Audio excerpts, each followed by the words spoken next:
शंख भवन में बीजेडी मेगा बैठक होउछि। राज्य सरकार को ऊपर बर्षिछंती नवीन देइछंती सजाग रहिबा को मंत्र।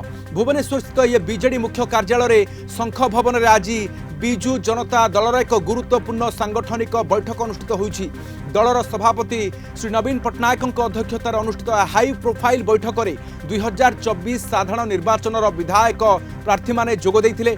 दीर्घ 2 घंटा धरी चलीथिबा ए बैठक में राज्यर सांप्रतिक स्थिति आगामी रणनीति उपर विस्तृत आलोचना होइछि। गत 2 वर्ष मध्य ओडिशार आईन श्रृंखला परिस्थिति संपूर्ण भुशुड़ी जाइछि एवं जनसाधारण एवं भय मध्य दिन काटुछंती बोली नवीन पट्टनायक कहते। हत्या, धर्षण, लुट और नारी निर्यातना भली अपराध सीमा लंघिथिबा अभियोग करिसेंती। बीजेडी सरकार शासन गादी छाड़िबा बेले राज्य पई 45,000 कोटी टंकार बळका राजस्व छाड़ी जाइथिला। हेले वर्तमान सरकार अमलरे राज्यर ऋण भार बढ़ी बढ़ी चली। एपरिक वृद्ध वृद्धा भिन्नक्षम मानकू सामाजिक सुरक्षा पेंशन मध्य मिलुनाही। ओडिशा शासन में भली अव्यवस्था पूर्वर कौनसी सरकार समय देखा जाय नथिला।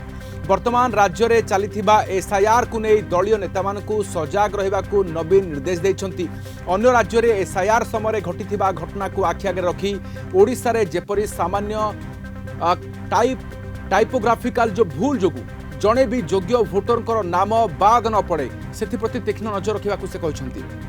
यह सहित राज्य में पंचायत एवं पौर निर्वाचन पाखि आसुथिबारु पूर्ण आत्मविश्वास सहित एबेठारु ही प्रस्तुति आरंभ करने को नेता मानकु परामर्श दिया जाइछि।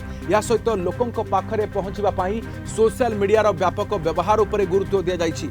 महिला संरक्षण क्षेत्र में बीजेपी छलनापूर्ण आचरण विरोध में बीजेडी पक्षरु करा जाइथिबा आंदोलन राज्यर 120टी निर्वाचन मंडली रे विपुल सफलता पाई एवं प्रबल खरा सत्वे हजार हजार महिला एथिरे सामिल हेबा राज्य एक बड़ परिवर्तन सूचना देउछि बोली नवीन प्रकाश करिसेंती एवं मां मानक मध्य धन्यवाद जणाइछंती। आजिर सांगठनिक आलोचना हैला ओडिशार परिस्थिति वर्तमान कौन अच्छी विभिन्न निर्वाचन मंडल कौन कौन समस्या अच्छी आमर दलर नेतृवृंद जो माने विभिन्न निर्वाचन मंडल विजु जनता दल कार्यक्रम को आगू को नहीं तार लोक मान कौन प्रभाव रोचे विषय आलोचना है। नवीन बाबू नेतृत्व में ओडिशार जनसाधारण आशा आकांक्षार किभली भाव में पूर्ण हम एवं विरोधी दलर जहाँ भूमिका जहाँ दायित्व कर्तव्य ताकू अत्यंत निष्ठार भाव में समर्पित भाव में आग को लड़े आम जारी रखिबू।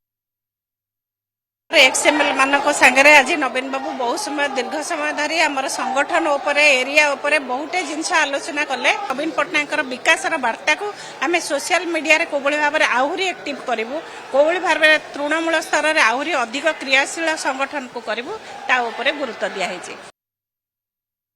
समस्तंकर कथा शुणिले से 1 by 1 समस्तंक सहित आलोचना करिसेंती। ऑर्गेनाइजेशनल विषय आलोचना करिसेंती।